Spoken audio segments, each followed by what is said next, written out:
Good morning, good morning. It's Monica from Life is Art, and this is the Thursday 10 a.m. technique at the It's a Mystery online crop. And we are starting off this morning doing some stamping with a pop. It's just my own name that I came up with. Thought I sounded cool. If you're popping on to watch, just say hello or howdy so I know you're here. And we're going to get started. I'm just bringing up my video on the side here so that I can see who's watching and commenting. And there we go. Found it. So I hope you're finding it as well. I'm going to pop this off to the side. Good morning, Joanne. Nice to see you're watching bright and early this morning. And, oops, there we go. Just shifting everything around. Still working on my new lights and how to set them up and whatnot. But it's hopefully made a little bit of a difference with the video quality. So that's exciting. Always fun to try something new. Sorry, I'm just getting a scrap piece of paper here. Yeah, so we're going to be doing stamping with the pop. We're going to do stamping a couple different ways and creating a card today. But of course, these techniques can be translated over into layouts and all sorts of things. I'm going to put down some scrap paper here. I've got one Versamat the right side up and one Versamat upside down because the back foam of those Versamats are fabulous for stamping on. Good morning, Teresa. Good morning, Deborah. Hello, hello. Hey, Michelle, how's it going? And Grace is here too. Hi, Mom. I see my mom is watching. Hi, Mom. Got to do the hi, Mom. Isn't that what everybody does on a video? Good morning, Katie. Everybody's up and going on a Thursday morning. So we're going to be creating a slimline card. We're going to be using a couple stamp sets from the new January to March Close to My Heart catalog. We're going to be using the Storybook Scrapbooking stamp. This one here. And no, we're not going to use the dragon, although I'm totally obsessed with this cute little dragon. Oh my goodness, isn't he just so sweet? Yeah, we're not going to use him today. We're going to be using this rainbow over here because it's pretty awesome too. And then we're also going to be using my new favorite sentiment stamp that's in this catalog, and it's this one here called Sending Good Vibes, and it's got these 6 fabulous sentiments. We've already used 3 of them so far since the catalog came out on January the 1st, and we're going to be using another one today, so working our way through all the sentiments. And we're going to be doing some heat embossing because, you know, I love my heat embossing. We're going to do some fussy cutting because, you know, it just goes without saying that a Monica Craft is going to have some fussy cutting at some point. Hey, Lynn, good morning. Good morning, Sharon. Hello, hello. And, yeah, so let's get started. We're going to be making a slimline card. So I already have my slimline card base folded. It comes pre-scored. I've already got it creased. Maybe I'll crease it even better with my bone folder. And so that's ready to go. We can set that aside. And then I'm going to be doing heat embossing on what color do you expect when you think rainbows? Like what would be the color that you would be your go-to for heat embossing some rainbows, right? What do you think it would be? Well, it's probably not what you think. Good morning, Carrie. Good morning, hello. We are going to be doing some heat embossing on black. And this is actually our black core cardstock. So there's no white core in the middle. Most of our cardstock, except for this one, has a white core so that you can do those fun distressing and paper tearing and sanding and all that fun stuff. But this is the black core cardstock, so it's black all the way through, which kind of makes it very inky black, right? Just kind of black. And so we're going to be using that, and I have cut this to 3 1/4 by 8 1/4 because the card base is 3 1/2 by 8 1/2. And because we're going to do heat embossing, I'm going to take my anti-static pouch. And I'm just going to go give this a once over with the little bit of starchy goodness that's in that pouch. And it's just a little fabric bag. It's got some starchy powder in it, and I keep it in a bowl because, as you can see, as time goes on, the starch kind of falls out of the little thing as you're using it. And so I like the little bowl because it traps most of it. And then, you know what, the little bits that fall, instead of just ending up on my floor, they end up in the bowl, and I can just pick them up again with the pouch and reuse them. Why not, right?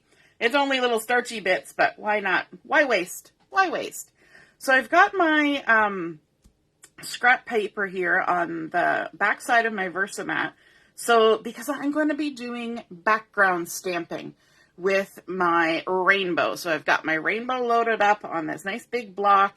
And for background stamping, you want to go off the edge of your project because it will just make it look like you had a whole sheet of embossing and you cut a piece of paper out of it, right?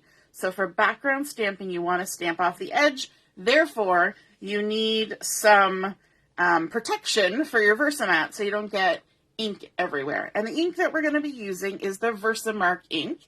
Good morning, Sue. Good morning. Good morning. And so we're using Versamark ink, and we've already used our anti-static pouch on here. We're also going to be using white embossing powder, and as you can see, maybe you can't see because when I tip it, it disappears. I am getting very low on my white embossing powder, and I should have got more when we had that fantastic sale for Boxing Week, because I think they're out of stock right at the moment now because it was such a good deal. But anyway, there's still enough in there to do lots of heat embossing because this is the first jar I ever bought, and I've been using it for probably 5 years, and I do a lot of heat embossing, and so it lasts. All right, so we're going to take our stamp, we're going to ink it up with the Versamark ink, and unfortunately Versamark is a watermark ink. You're probably not even going to see what I'm doing, but I do want to make a comment about the fact that the very first rainbow I'm going to stamp is going to be placed in a precise place-ish. Precise-ish place? Is that a word? Because I'm going to do a little something with it later. So I want to be particular about where I place the first one. So I'm going to put my first one so that the whole stamp is going to be on the page. I don't want to have it cut off.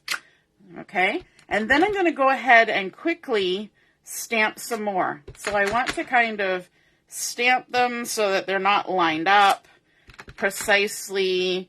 And I want to stamp off the edge. And I'm just going to keep moving around. And then I'm going to stop now that I've got to this point because I don't want my Versamark to start drying. And I also want to be able to see where I've already embossed. So I'm going to go ahead and just sprinkle my embossing powder onto my cardstock. And you're going to see the fun magic that happens with when you do that. Because now, look at that. You can see where that stamping happened. Before it was a little bit of a mystery, although my because I've used that stamp set with intense black ink, you can kind of see a little bit of gray. Because the no matter how good you clean it, and yes, I actually did clean that stamp. I know I'm famous for not cleaning my stamps. But I did actually clean the stamp the last time I used it. But that intense black ink, it gets in there. So the Versamark kind of reactivates it, so you can see a little gray stamping. And so if you ever wonder why my Versamark pad looks a little gray, that's because of the intense black ink. I use it all the time.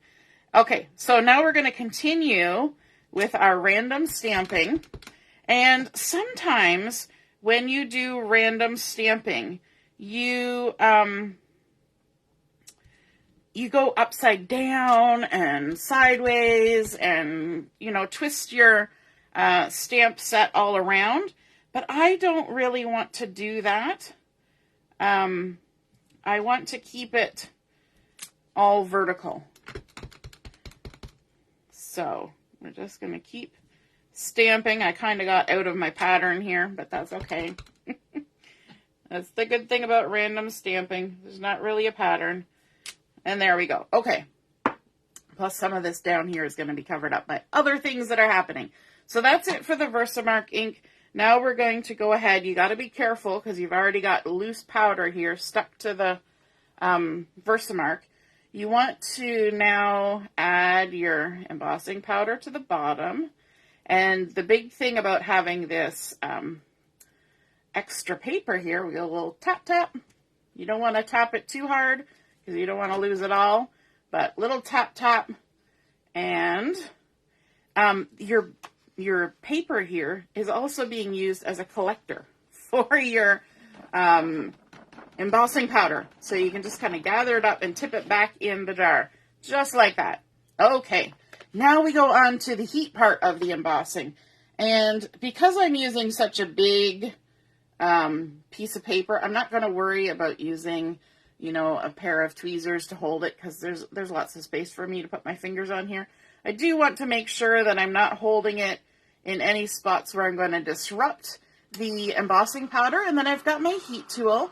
I like to heat emboss up in the air, so I lift my paper that's been Versamarked and embossing powdered up off my work surface, and then I apply my heat to it. And the reason I do that is because the heat will actually swirl around your paper, and you'll actually emboss faster than if you lay it down and keep it flat on a surface. Plus, if there's any chance that the heat might damage your work surface, you know, the finish on your table or anything nearby, it's better to have it up and away. And so then we just hold our heat tool up here and move around. It's not a great idea to shake your heat tool. It's better just to work your way slowly around. And if you keep it tipped away from your hand won't get too hot. Always important. And you're going to start seeing the embossing powder changing from dull and dry to shiny and bright. And because we've got it kind of tipped on an angle, our heat tool, it's kind of heating things up all across the page. So when you get to it, it almost changes pretty quickly because it's already been warmed up from that air that's blowing around. So we just work our way around. Sometimes you have to kind of hold it up to the, now that I've got lights coming from like every direction, it's actually a little bit tough to see the shine because everything looks kind of shiny.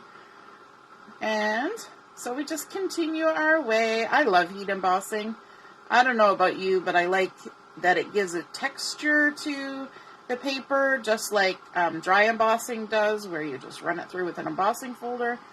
It's a more subtle texture, of course, but there is feel to it, and it gives a little bit of shine, a little bit of pizzazz, and it's something a little different, right? It's not just a printed pattern. You've stamped it, you've heat embossed it, took a little extra time. So how about you guys? Are you guys heat embossing fans? I realize I'm kind of half off the screen here.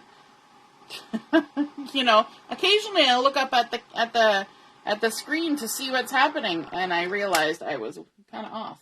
So there we go. My other thing to mention about heat embossing is that you should not leave your embossing tool plugged in all the time, especially if you leave your area. You should unplug it just to be safe, right? It is a heating element, and just like you wouldn't leave an electric heater plugged in and walk away, you shouldn't do that with your heat tool. Hey, good morning, Kevin. Good morning.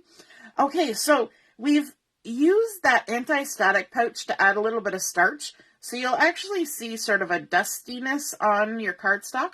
So there's a really fancy way of removing that. And what I call it is rub it on your jeans. So I'm going to take my my embossed piece of paper and I'm just going to swipe it across my jeans like that to remove that dusting. I know, it's so fancy. So fancy. Like all the fancy things happen on my videos. So there we go. We've heat embossed our background. And I'm going to go ahead and stick this onto our card base. Oh, I picked up a little bit of the embossing powder here too. There we go. And add this on here, like so. I find when you're doing heat embossing, your paper does tend to get a little bit of a warp in it because you've kind of heated it up on one side. If you heat it on the other side, so if I had flipped this over and just ran the heat tool over the back side, it probably would have taken some of the bend out. But I've actually noticed that this black core cardstock, I don't know whether it's thicker, it's not supposed to be any stronger of a weight than our other cardstocks, I don't think. But it doesn't seem to do the warping as much. So there you go, another little benefit. Doesn't that look cool? I love that sort of black and white crisp look.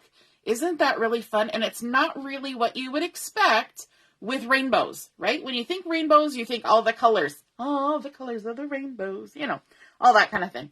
So now we're going to stamp one more rainbow, but this time we're going to stamp it using that, my favorite, intense black ink. And the reason why we're going to stamp it in intense black ink is that we are going to do some coloring.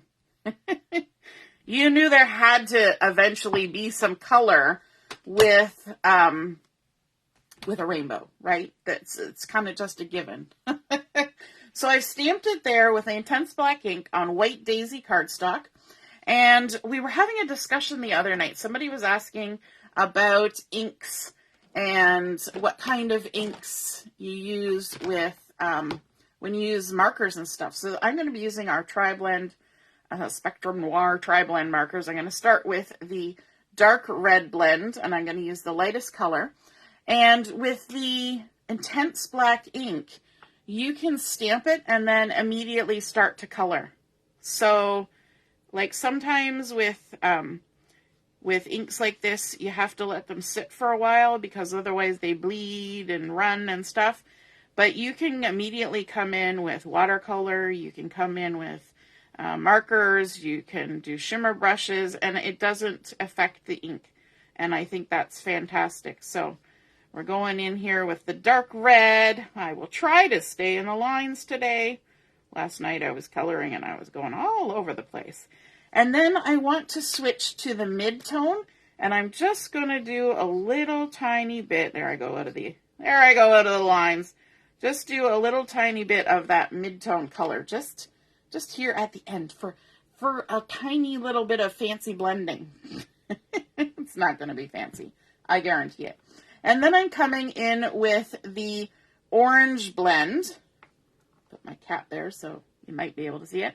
With the orange blend, and I'm going to use the lightest color again of the orange blend. You know, we're doing the red, orange. We're going to actually skip yellow and go straight to green, so it's not, you know, a scientific rainbow. I was going to say anatomically correct. I'm not sure if that would, I'm not sure if rainbows have anatomy, but I'm not exactly following the Roy G. Biv of rainbows because we're skipping yellow, but we're close enough. And then I'm going to switch to the mid color. I love that these markers have the colors all in one, right? You got the light, the medium, and the dark. And that just makes life easier. And then I'm going to come in with green, and I'm using the dull green blend. And probably you think, ew, dull green. But I kind of like the look of it. It's actually probably my favorite green from the collection. So coming in with the light dull green. Ooh, I had something on my marker. Look at that. Scrap paper. Scrap paper. I was doing some funky stuff with my markers. And there was a little bit of something on my marker. All right. There we go. This actually, the light color is kind of dying on this one. And I think in the box beside me, I actually have a new one because they were on sale during the Boxing Week sale as well. When your markers start running out of ink, you start hearing them where you get that little, you know, that sound. That's usually a sign that you're running out of ink. And we're going to come in with the mid again and add just a little bit of shading down the side here. And then blue, we're going to come in with the light blue. You can see that I'm kind of going in the shape of the arc here. This is a trick that I always say when you're doing doodling, when you're outlining something. Always think about the fact that your hand is going to actually curve this way. So instead of coloring like this, where you'd be working against the curve, turn it around and go with the curve, because it's so much easier to color when you're following how your hand is naturally going to do it, right? Just work easier. And then we're going to switch to the mid. I probably didn't even tell you, this is the true blue color that I'm using here. And of course, you can pick any colors you want. You can. The sky's the limit. These are just the ones I pulled out. And then I've also got the purple blend, and I'm going to start with the light and add some purple. There we go. And now I said I was doing stamping with a pop. Just to let you know, the color is the pop. That's where the pop is coming from. And then we're going to go to the mid and add just a little bit of shadow there. Okay, excellent. That's it for the markers. We can move those out of the way. Then I also want to bring in a white gel pen. I think these, did they sell out? No, I think they're maybe still available. They'll come back in stock anyway. So I've got the number 10 jelly white gel pen. Just make sure it's going. And then over here on the side opposite where I did my shadow, I want to add a little bit of white gel. So I'm going to do a swoosh and then a couple little dots and then maybe 3 dots. And then I'm going to do another swoosh and a couple dots and 3 dots. And each time it's going to get a little bit smaller. Couple dots, 3 dots, a little swoosh, couple dots, 3 dots. And it's nice when you repeat things like that, because it kind of gives it some consistency. And I know it's far away and kind of faint, but it just adds that little bit of something to your project when you do that. Now, I'm going to let that sit for just a second because the gel pen, I don't want to start fussy cutting that and then smush my gel pen. It's probably okay, but just in case, we're going to give it a minute. But I want to stamp the sentiment for the card. And like I said, I'm going to be using the, where did I put the title? Sending Good Vibes. I keep wanting to call it just Good Vibes. It's Sending Good Vibes. And I'm going to use this one here that said, for all you said, for all you did, for all you gave, for everything, thank you. Isn't that just a wonderful sentiment? And I'm actually going to turn my little piece of cardstock sideways. I've just got white daisy here. It's been cut to 1 3/8 by 3 inches. And I'm going to turn it sideways because it'll be an awful lot easier for me to stamp the sentiment if I turn it sideways. Because that's just how I roll. And I'm going to be using the black ink again because we're kind of keeping with the black and white and then just that pop of color. So I'm going to ink this up, and I'm going to ink it up really well, hopefully, because I probably need to re-ink I almost always need to re-ink this ink pad because I use it for everything. So I want to make sure I get a good transfer here. And I should have probably got out my stamp platform because now I have one, but I don't think of it because I just got it. My mommy gave it to me. My mommy's so nice. Good morning, Mary. You finally arrived. Hooray! We've been missing you.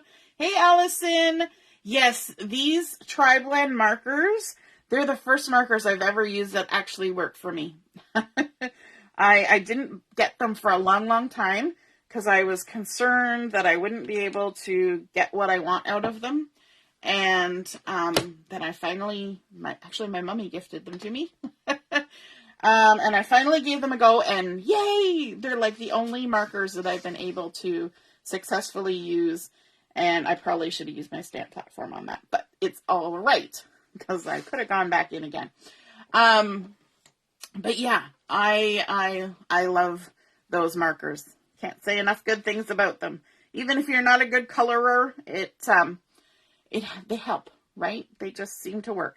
Okay, so now I'm going to fussy cut this out, and I'll give you a little bit of a hint. When you're fussy cutting out something that's got a big interior part like this, give yourself a little bit of a break and make a little notch into the inside, and then go around and rough cut any excess paper that's around the outside, okay?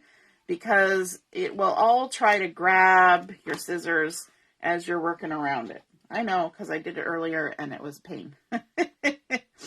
And then what you're going to do is you're just going to start fussy cutting. And I like to pivot my paper when I fussy cut. So you'll see me spinning the paper around. I like to use sort of the back half of my scissors. So when I get sort of to the mid or 3/4 of the way point, I come back and start again. And I don't usually cut with the very point when I'm doing fussy cutting. Yeah, and you just follow the lines. You want to try and keep an equal distance away. I love leaving the halo. I know some people, and for some things, you fussy cut right up to the line. But I like to leave that halo because it kind of gives your object a little bit more weight. It kind of makes it look like a sticker, which is, you know, it's a look. It also looks like it's been die cut. Like we're used to seeing that halo with die cutting. So, you know, you can totally fussy cut it and somebody will be like, ooh, I like your die cut. And you're like, nah, I totally fussy cut that. You can be all proud of your scissors skills. I totally fussy cut that. Okay, so now you can see I've got a lot of looping paper here, and that's really annoying. So just trim that off before you get going with any more here. Anytime you're fussy cutting and the paper starts getting annoying, just get rid of it. Okay, so the interior, quite often people use X-Acto blades for this, and I have been known to do that. But you can use your scissors. You just have to go carefully and make sure that the point of your scissors doesn't grab on anything that it shouldn't. See how it wants to grab onto that other side of the rainbow? So you just have to take your time, work your way, and occasionally you need to go back, like this little moment right here, because I'm a crazy person. I'm actually going to go back there in a second and fix that. There we go. That's nicer. Okay, not a perfectionist or anything. And what we're going to do now is we are going to pop this up. So there's another bit of our pop. And add some foam tape on the back. The other thing that I love about my most favorite crafting tool, my non-stick scissors, is that they're non-stick. And so I can cut my foam tape, I can fussy cut, I can go from one to the other, and nothing ever sticks. So fun. And if it ever does stick by some odd chance, you just, you know, take your thumbnail and flick it off. It just comes right off. I love that feature. Okay, so now I'm going to go to this. Remember I said I was going to specifically place one of the rainbows. And so this rainbow, I'm actually going to pop up with this fun, colorful one. And already, doesn't that look super cool? And then we're going to bring in our sentiment, again, following that black and white theme, so that the only real pop is from that single rainbow, which is kind of cool on a bigger Slimline card. And did you know Close to My Heart is carrying 5x7 cards now? Isn't that cool? Yeah. I haven't got any yet, but we got them now. And then I'm going to go ahead and stick this on here.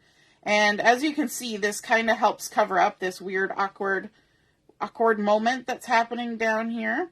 I want to make sure that I don't cover up my words, and I kind of make it straight. There we go. And then I also want to bring in a little bit of glitter, because, you know, rainbows, got to have some glitter. We can't just ignore that. So let's add in some silver glitter gems. So we're not adding any color, we're just adding some sparkle. So let's put a big one there and a little one there. And I like using my piercing tool to just kind of scoop under.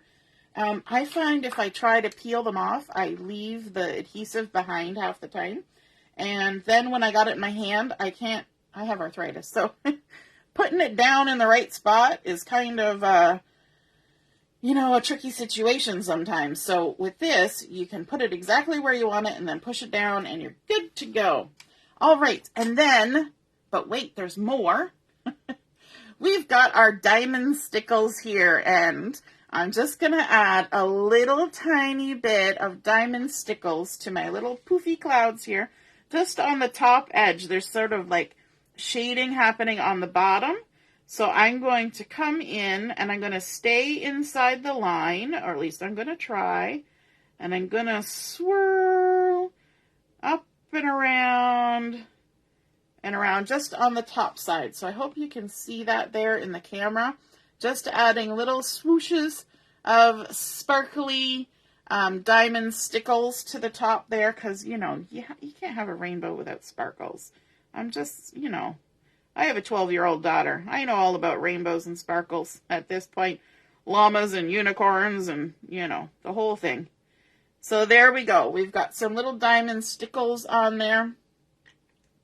And look at that. We've done stamping a couple different ways. Stamping with a pop, we started with our Slimline card base, adding in our our black core cardstock that we heat embossed using white heat embossing, and the same rainbow stamp from that Storybook Scrapbooking stamp set.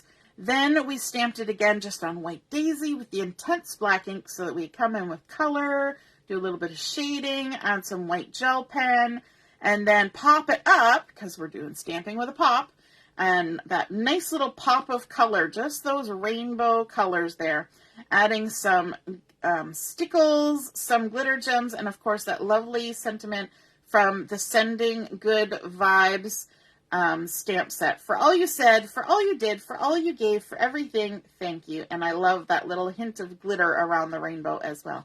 All right, so I hope you guys enjoyed that technique of stamping a couple different ways, background heat embossing, as well as the stamping and coloring, and combining them together to make a really cool card. So have a wonderful rest of the morning. Take a look at the first game and the challenges for the day that have been posted. And we will see you again. We'll be back on at noon for Chat and Craft. So if you're in your crafty space doing some crafting, then click the link that I'll post at noon and you can come and chat with us while you craft. All right. Have a wonderful morning. Toodaloo. Bye.